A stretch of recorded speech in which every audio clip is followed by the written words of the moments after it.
Hello दोस्तों, मैं आज आप लोगों के सामने थर्ड सेमेस्टर बीकॉम की हिंदी पुस्तक कवितांजलि में एकता, जिसके कवि है मैथिली शरण गुप्त, वो कविता लेकर आई हूँ। तो चलिए सबसे पहले हम कवि का परिचय जान लेते हैं। तो मैथिली शरण का जन्म जो है 1886 ईस्वी में हुआ था और इन्होंने राम भक्ति की वृद्धि में योगदान दिया था। और इनके द्वारा जो महाकाव्य लिखा गया था साकेत है, और इनकी जो मुख्य रचनाएं हैं यशोधरा है, पंचवटी है। और ये जो है इन्होंने साकेत में जो है अयोध्या के बारे में बताया था। इनका जो जन्म स्थान है चिरगांव झांसी के पास ही हुआ था और इनकी जो मृत्यु हुई थी 1964 में हुई थी। तो चलिए कविता देख लेते हैं दोस्तों। आओ आओ मिले सब देश बांधव, हार बनकर देश के साधक बने सब प्रेम के, सुख शांति में उद्देश्य के।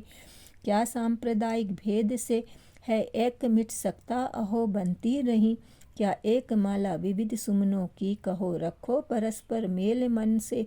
छोड़कर अविवेकता मन का मिलन ही मिलन है, होती उसी से एकता। सो यहाँ पे मैथिली शरण गुप्त जी कविता के माध्यम से हमें एकता का पाठ पढ़ाना चाहते हैं कि देश के निर्माण में सुरक्षा के लिए देशवासियों की एकता होनी जरूरी है।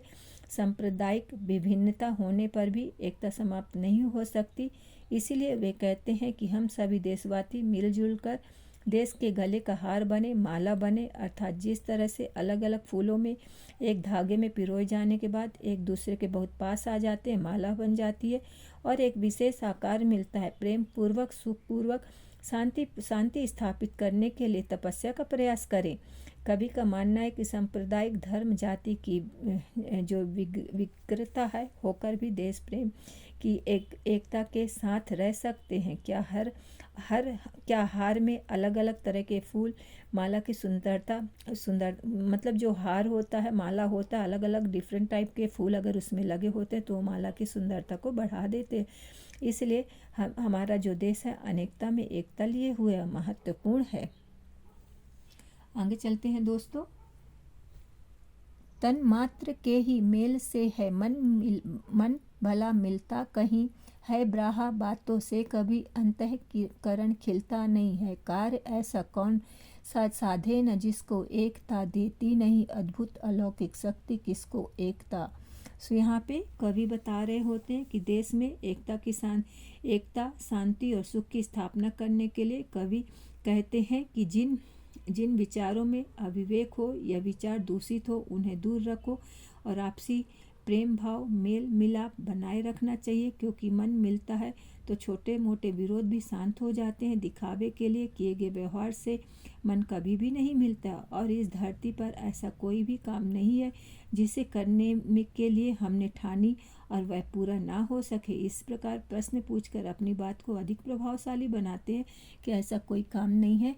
एकता में ऐसी शक्ति होती है कि जिससे सब लोग मिलकर वो काम को पूरा कर सकते हैं।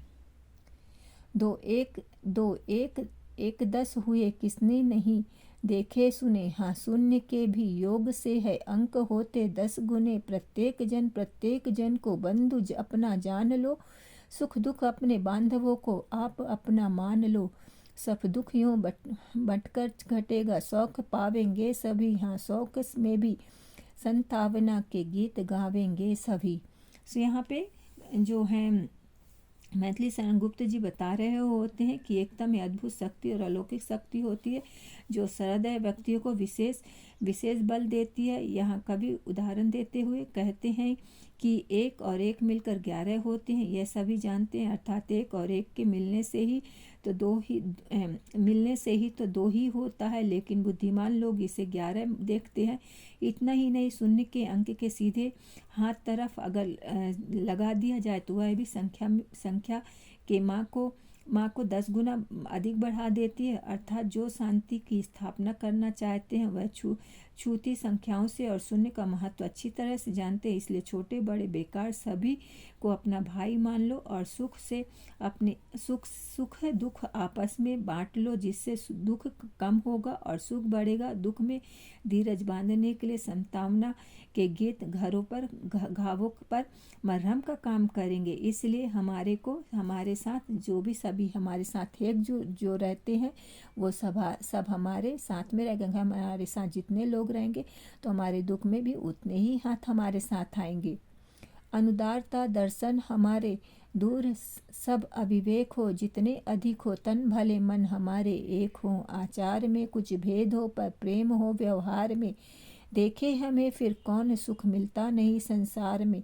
भगवान कहते हैं स्वयं ही भेदभावों को तजो, है रूप मेरा ही मुझे जो सर्वभूतों में भजे। जो जान सा सब में मुझको, सबको मुझी में जानता है, मानता मुझको वही मैं भी उसी को मानता।